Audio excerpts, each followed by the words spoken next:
పరిశుద్ధ స్థలంగా మనము మార్చబడాలి. ఆయన కొరకు అనేక పరిశుద్ధ స్థలాలు మనము సిద్ధపరచాలి.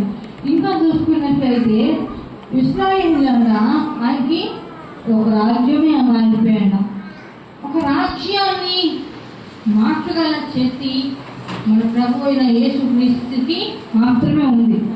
మన దేవుడికి మాత్రమే అది సాధ్యం. ఇంకెవరికి కూడా సాధ్యపడింది ఏందయ్యా అంటే ఎవరైనా ఏ స్థలాన్నైనా ఏ అధికారమైనా మార్చగలరేమో కానీ మనుషులైన వాళ్ళు రాజ్యాలనే మార్చగల శక్తి ఎవరున్నంత మన దేవుడికి మాత్రమే ఉంది. కాబట్టి అటువంటి దేవుని ఆరాధిస్తున్న మనము మన మాట వల్ల కావచ్చు, మన క్రియల వల్ల కావచ్చు, ఒక రాజ్యమే స్థాపించబడాలి. దేవుడి నామానికి మహిమ కలుగుగాక. సముద్రం అంట వాళ్ళని చూసి పారిపోయినంట. అదేవిధంగా నది అంట వెనుకకు తిరిగి వెళ్ళిపోయిందంట. ఎక్కడ చూసుకున్నా కూడా నది వెనక్కి వెళ్ళిపోగలదా?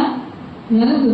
కానీ నీవు దేవుని చిత్తానుసారంగా ఎప్పుడైతే జీవిస్తావో నీ మాట ప్రకారం నది కూడా వెనుక తిరిగి వెళ్ళిపోయింది.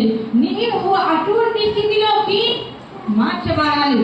మనం చెప్పే ప్రతి ఒక్క మాట దేవుడు ఖచ్చితంగా నెరవేరుస్తాడు.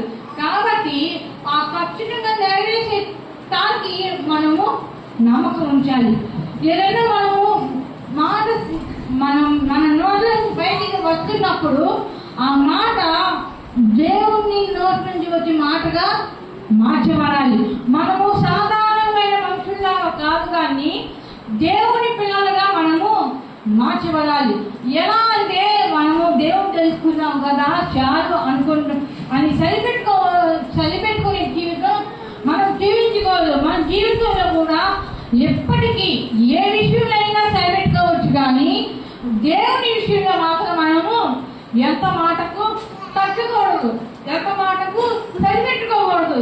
అది ఎప్పుడు